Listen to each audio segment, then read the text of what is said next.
My name is Brock, and this is the Dungeon Master's Toolkit podcast.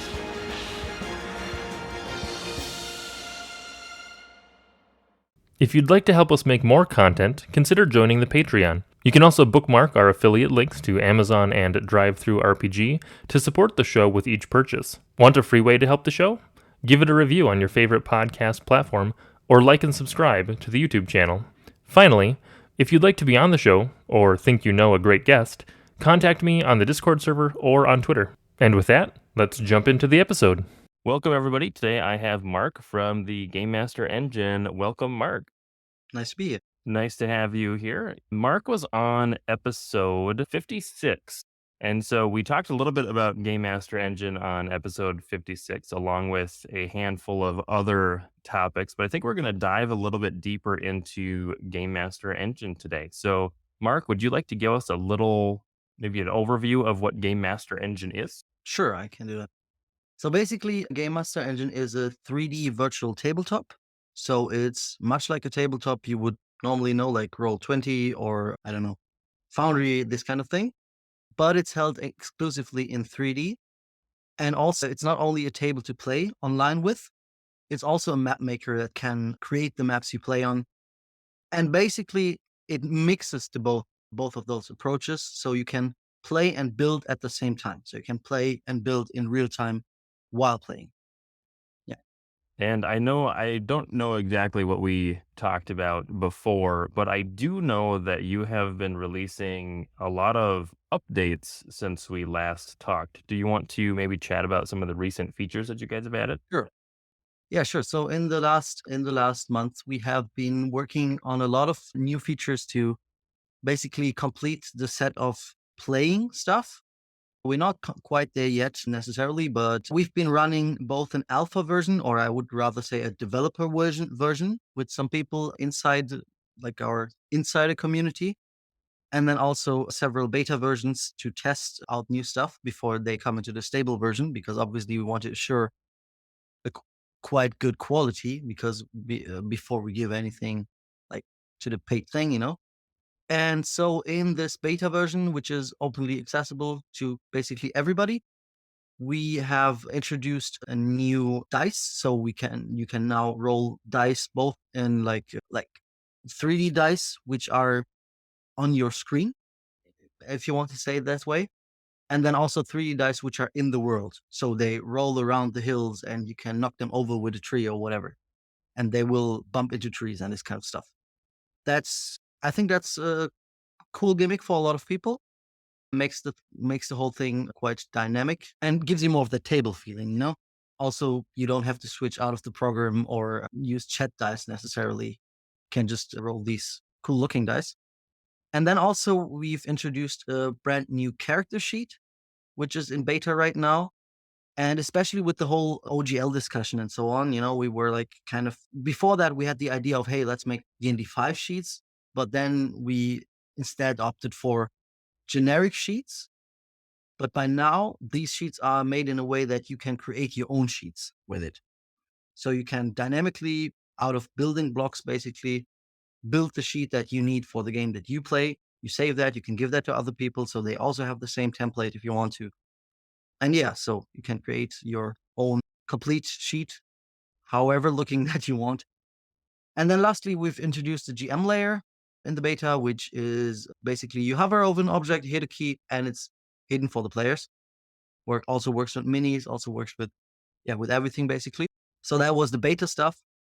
And of the alpha stuff, I can tell you if you're interested, but be aware it's a plethora of things. So like very, very many experimental features, from interactive moving of stuff to activating physics test wise. So you can actually knock over a tree if you want to what else do we have? To obviously importing minis, one of the things that is most asked of by people. So that's definitely coming very soon, hopefully very soon. But I will not promise anything. To what else? So many things. The character sheets, is that available for anybody to create character sheets, or is that specific to the Game Master version? No, everybody can make them. Okay. And that is one thing I just wanted to say about Game Master Engine is the pricing model is really nice because only the game master has to purchase the like full version of the game and everybody else can play for free. Yeah. So that is a good thing if you have many players, either that, or if you have like just, I don't know, you wait for the sale and get it relatively cheap. Steam has sales now and then. And yeah, we thought that this way is just psychologically better because I've seen it multiple times with other pricing models that you don't want to get your players to buy it, but even if you offer to buy it for them, it's still awkward to them. This way, you buy it and then they're out of the misery at all, even of the obligation or whatever. And then also you can try it beforehand because you can also build with the free version. You can also build maps. And actually, we've raised the limit. So before you could only build one map with the free version. Now you can build up to three at the same time. So that gives you enough space and you can save out the maps anyways. So that gives you enough space to try and see if you like it.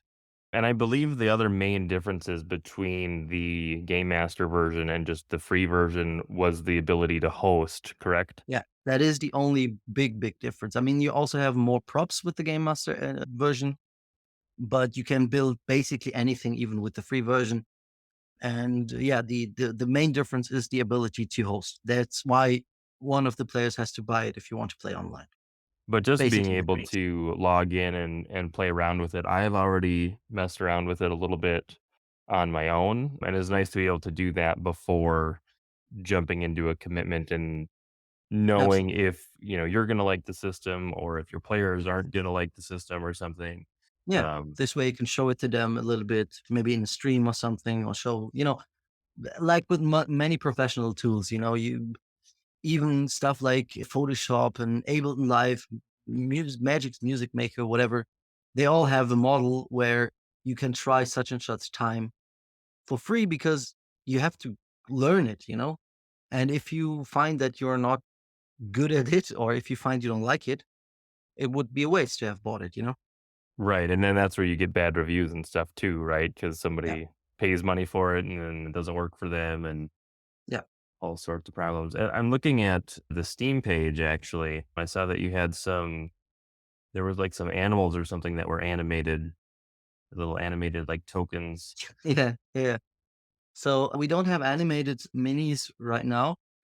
And we're not sure if to even integrate them at all in the short run, at least, because that makes the production process like so much longer and more expensive and so on. But as for stuff like animals and stuff, it's definitely not a problem. The problem with characters is obviously that you have a lot of them. There's only so many animals in principle, but characters are as diverse as the players. So yeah. And you said you were working on potentially having the ability to import Yes. characters. Yes, definitely. So you will then be able to import any character with a suitable format. So there would be FBX, OBJ, STL even. The thing with STLs is they don't preserve color. Unfortunately, stuff like Hero Forge only exports into formats that for us don't preserve color. Sure. That's a bit of a. But on the other hand, there's so many models you can get from anywhere that already come pre-colored and stuff, so that we will be able to import without any problems. Yeah, I assume Um, you could almost go and find just about any like stock like video game like pack or something somewhere for characters probably, then. probably yes.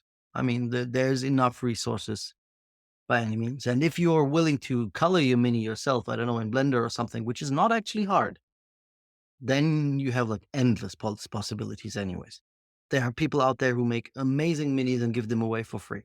So yeah, might use one of those.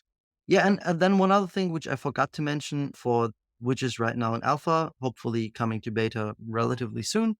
Hopefully, again, not promising anything, is anything around vision control because we have seen that is also one of the most requested features. And it was hard to decide what kind of vision control we want to give the players because right now the players can fly around freely, that is cool, but not for all situations. Not so good if you want to play exploration, So there will be a multitude of different options, which you as the DM can then pick from and associate to a player or a character. For example, you might say, hey, Brock is linked to this mini in first person, and then he can only move with WASD keys. Or he is locked to his mini in third person, so he can play like Diablo, Or Hmm. he is locked to his mini, but not in a way that he is completely locked to the mini, but rather in the way that his camera cannot go over a certain distance from the mini. And then also stuff like dark vision, making it dark on the map as a whole for a dungeon, let's say, making hiding boxes and all these kinds of different tools where you can mix and match. Like, how much do you want to control the player's vision or not? I think that's important as well.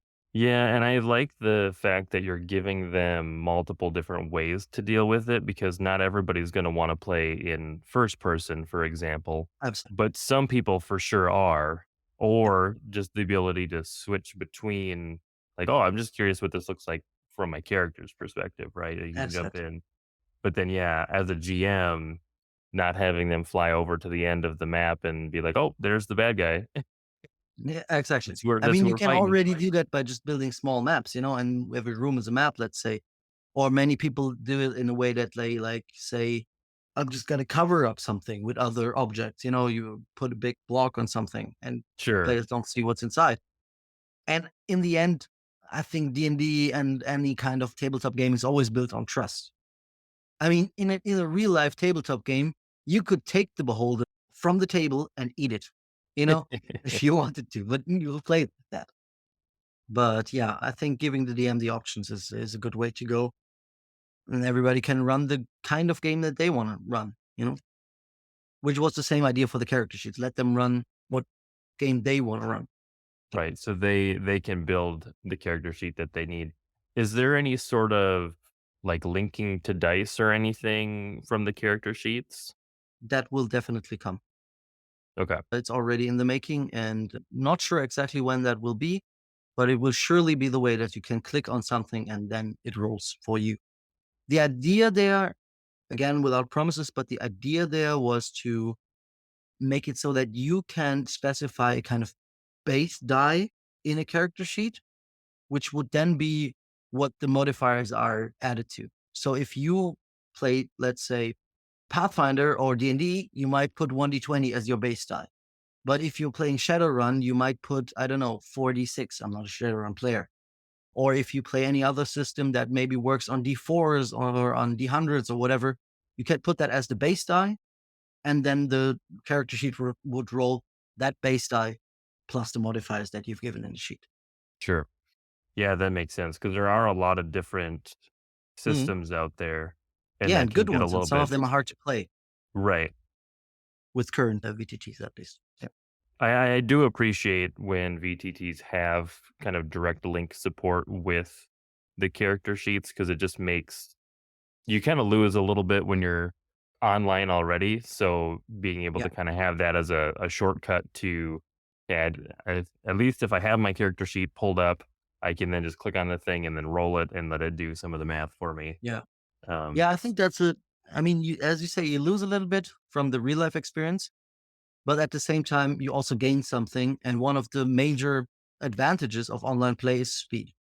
It's just faster to play. You can look up stuff faster. You don't have to search the book for half an hour for a spell. And also you roll faster. You don't have to do the math and so on. yep, Yeah. 100%. I do also like that you're including dice that roll on in the world because that's just such a satisfying feature, I guess, I don't know. It Yeah, yeah. just So you feels basically good. have 3D dice that roll on your screen. Others don't see it; they only see the result. You get that cool rolling feeling, and they jump around and stuff. But they are on your screen, much like if you roll in Beyond 20 or so in D&D Beyond, so or Fantasy Grounds. I think also has that. And then the 3D dice actually roll through the world. Again, that's an option that you can put on or off because we imagined it would be a little bit weird to be in first person, have that dice roll around. Yeah, I think more options in with some of these features is good, and being able to turn on and off what you need for your game is going to make the system a lot more friendly to, I guess, more people. Yeah. Are the dice, do they have, is it just like one specific set of dice, or can you customize your dice? So it will not be as just one kind of dice. It will definitely be a multitude of dice.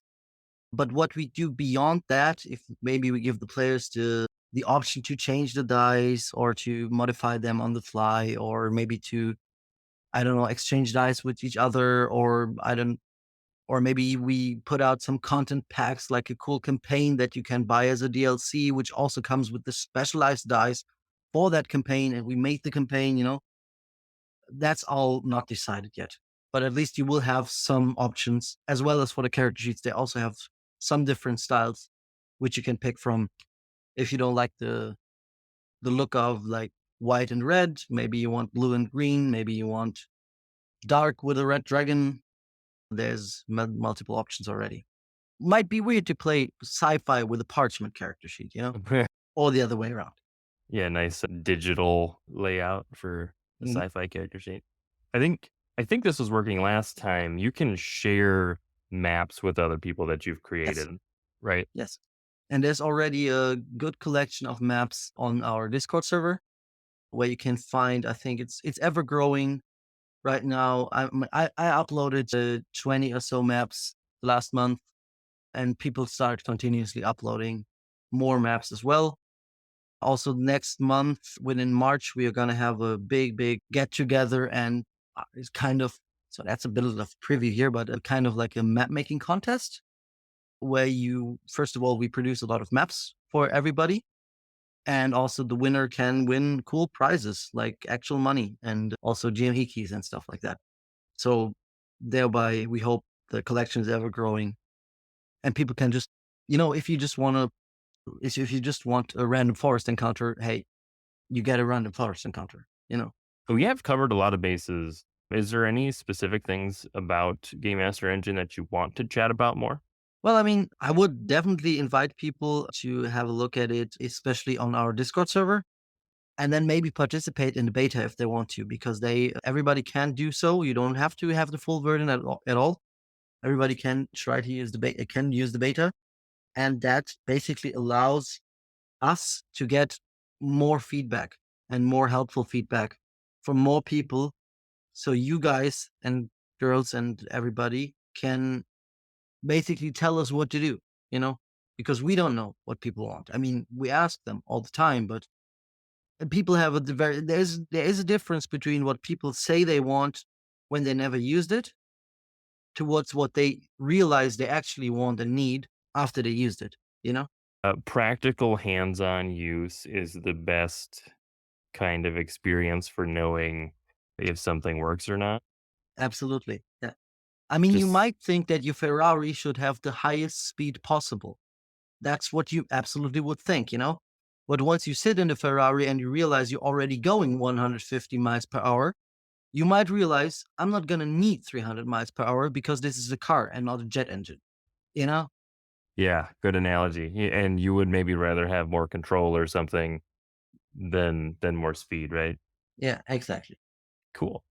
We can maybe wrap this portion of the interview Mhm. up. Do you want to share your socials and where people can find Game Master Engine stuff? Sure, I can do that. So, definitely one of the best ways to find us is from our Discord. That's the main hub of our social activity. Maybe we can, Discord links are hard to give, so maybe we can put that in the video description or something. Yep, we'll share Um, that. Apart from that, you can find us on Reddit r/Game Master Engine. We also have just regular posts or relatively regular posts in r/DND and this kind of things. Then also our head developer Dan has a Patreon, Dan the DM. That might be interesting to some people. And then obviously our Steam page. Yeah, Steam Game Master Engine, easy to find. Just type in Game Master Engine and you will find Game Master Engine. And we also have a website, gamemasterengine.com. Who would have thought? Very complicated. And if you come to our Discord, that is one of the things. If you come to our Discord, you can actually talk to us, like not to some like moderator, community manager. You can talk directly to to the developers and tell us what you want, what you like, what you don't. Yeah, we try to be as open as possible. That's always awesome for a community to have direct access to the people that are working on everything. So, Yeah, well, Mark, thank you so much for talking about Game Master Engine with me. no problem. I enjoyed.